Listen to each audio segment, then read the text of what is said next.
Hello all, my name is Ileana Mallet, and today I will be presenting on human trafficking. Throughout this presentation, we will have an introduction to human trafficking. Then, we will look at a timeline of human trafficking, followed by the case study. Next, we will analyze the strengths and weaknesses of the case, and finally leave with some discussion questions. Human trafficking has been defined and redefined at many points throughout our history. There are many definitions of what is considered to be human trafficking. For the purpose of this presentation, we will use the following definition. Trafficking in persons is defined as recruitment, transportation, transfer, harboring, or receipt of persons by means of threat or use of force or other forms of coercion, of abduction, of fraud, of deception, of the abuse of power, or of a position of vulnerability, or of the giving or receiving of payments or benefits to achieve the consent of a person having control over another person for the purpose of exploitation. Unfortunately, human trafficking can be traced as far back into the 1800s, and it is an issue that affects all, men, women, and children. The first international conference on trafficking women was in 1895 and held in Paris. There was progress on the international issue of human trafficking from the early 1900s to about 1950. In fact, today's human trafficking movement can be traced back to the white slave trade, which was when white women were abducted and transported for prostitution in countries such as the United States and Europe. During this time, there were major progress for human trafficking, such as the first international agreement for the suppression of white slave traffic, signed in 1904, and recognizing the link between prostitution and trafficking in women during the 1933 International Convention on the Suppression of Traffic in Women of Full Age. From 1950 to about 1979, there is little public political commitment to confront human trafficking.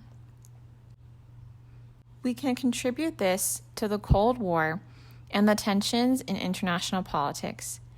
It was not until 1975 when we see more action taken against human trafficking. The United Nations held the International Women's Conferences, which led to three major developments. First, attention was directed to women's legal status and family practices, which examined gender inequality. Second, women's inequality was recognized on a global scale, which had never been done before. And thirdly, important non-governmental organizations were formed. The most significant progress was made during the 1995 Fourth World Conference on Women in Beijing, which advocated that women's rights are human rights. Since then, there have been efforts to recognize the root cause of trafficking around the world. It is difficult to determine the extent of human trafficking in the United States. We do know that human trafficking affects all, and in the U.S., large metropolitan areas are considered ports of entry. A primary reason for people leaving their country is in search for better opportunities, but entry into the United States is difficult, which increases people looking for ways to enter into the country through smugglers and traffickers. Most young women who enter the U.S. are coming from Latin America, Asia, and the former Soviet Union. Currently, the U.S. claims there are far more cases of sex trafficking, with half of those trafficked for sex being minors.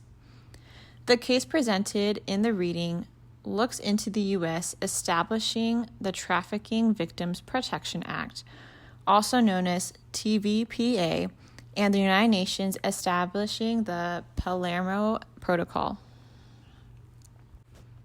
The Trafficking Victims Protection Act, passed in 2000, established methods of prosecuting traffickers, preventing human trafficking, and protecting victims and survivors of trafficking. The Act establishes human trafficking and related offenses as federal crimes. The Palermo Protocol is the first global legally binding instrument on trafficking. The primary purpose is to facilitate cooperation in investigating and prosecuting human trafficking activity and to help victims. Now we will discuss the strengths and weaknesses of this case. Starting with the strengths is that the U.S. established an executive order on trafficking in women and children that became the blueprint for U.S. legislation on human trafficking. Again, this laid out 3 ways to combat trafficking, which are to prevent trafficking, protect victims, and prosecute traffickers. The second strength is that the U.S. passed the Trafficking Victims Protection Act, TVPA, into law in 2000 in the U.S., and the United Nations adopted the Palermo Protocol. The third strength is that the U.S. having relations with other countries has resulted in more attention to human trafficking and anti-human trafficking laws. Now looking at the weaknesses, the U.S. has focused their efforts and advocacy on women from Eastern Europe and the former Soviet Union. Doing so left no attention to the problem in other areas of the world. The second weakness is that TVPA has forced U.S. norms internationally, which undermines the Palermo Protocol. The U.S. took advantage of the situation by knowing that the UN could not enforce the protocol because of a lack of funding and a lack of central entity. This allowed the U.S. to sweep in and be known as the global sheriff in combating human trafficking. The third weakness is that the U.S. tactics have been seen as imperialistic to other states, which can lead to lots of troubles in the future between the U.S. and other nations. Both TVPA and Palermo Protocol both act to end human trafficking and protect victims. However, it is questionable if the Palermo Protocol is doing much in the international arena. But it is also argued and criticized that the TVPA has contributed to its little success. Some questions for discussion are: should the U.S. continue to act as the global sheriff for human trafficking, knowing that they are undermining the Palermo Protocol? Explain why or why not. The second question is: what can be done to further recognize human trafficking in other countries beyond Asia, Latin America, and the former Soviet Union? Here are my sources, and this concludes my presentation on human trafficking. Thank you.